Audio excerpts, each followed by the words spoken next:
JMS Brewery. Brew hard.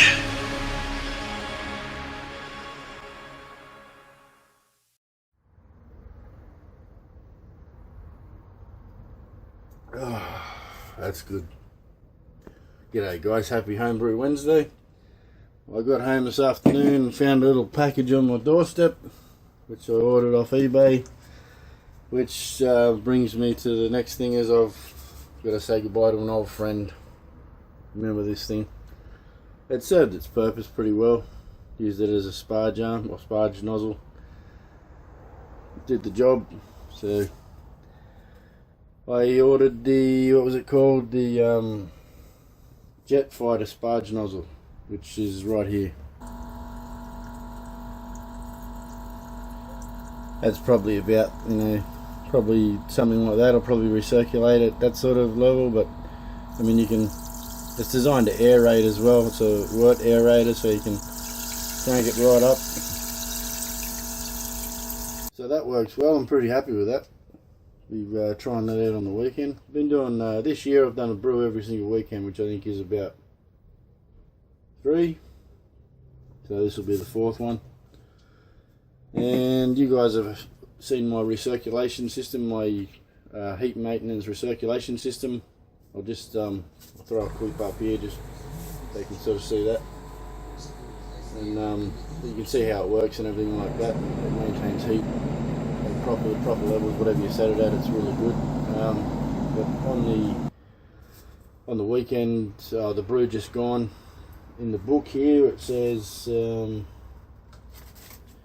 I had to mash out at 93 degrees, so the water going, you had to add what was it, 7.95 litres of water at 93 degrees and let sit for 10 minutes, and then sparge after that with another 9.19 litres. So I had the HLT running water in there. I think it was at about 90 degrees or 87 or something like that, and I had that system set up, the brew maintenance system, and check this out. Like the thing was cranking. I was amazed. And as I said, I thought it'd get to 95 degrees or something quite easy.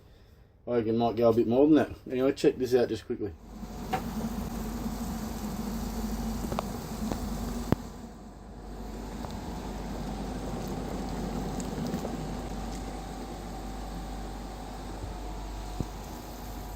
Yeah, so that cranks.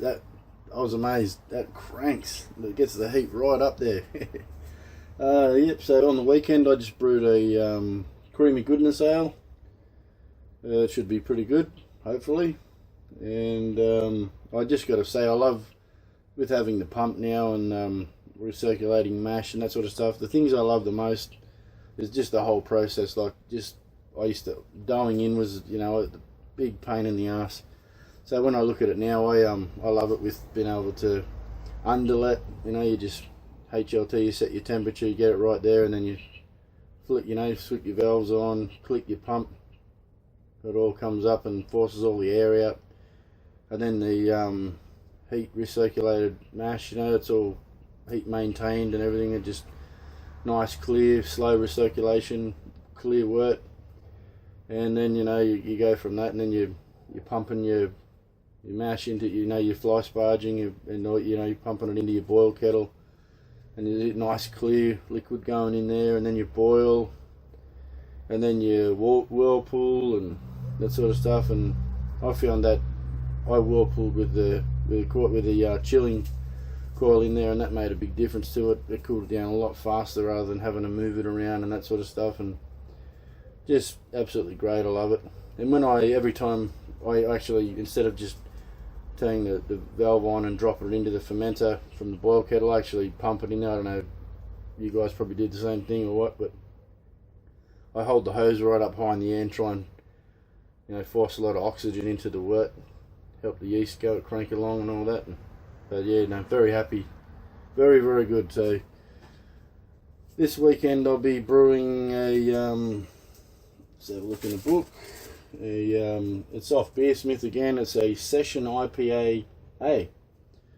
So it's an Indian Pale Ale. Sorry, bad joke.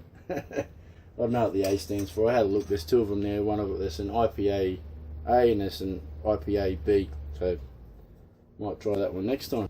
And the evolution of the brew room continues. I bought another fridge the other day, so now I've got two fermentation fridges. This thing's 100 years old, but it does the job. Had it running since last night. It's not frost free, but fermentation, you're keeping it, you know, at sort of 20 degrees, 19 degrees, 18 degrees, whatever. So it'll do that just fine. I'm probably going to put a fan inside it just to keep the temperature pretty even.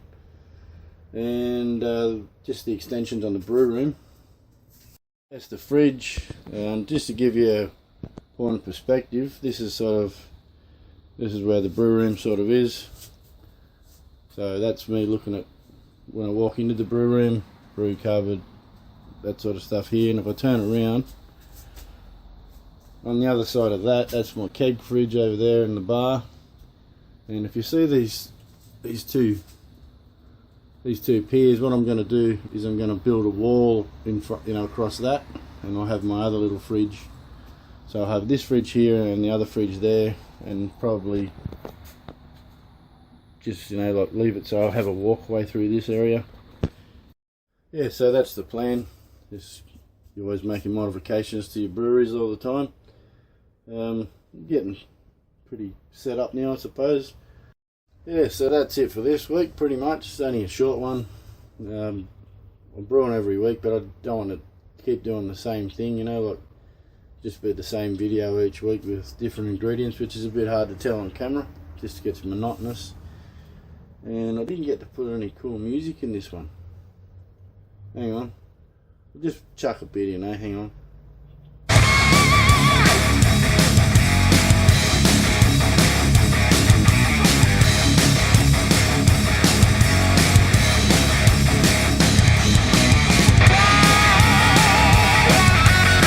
That's enough. Beauty. Had to put some in there, you've got to get a bit of music cranking for you guys. So thanks for watching. Like, subscribe, and cheers. See you next week.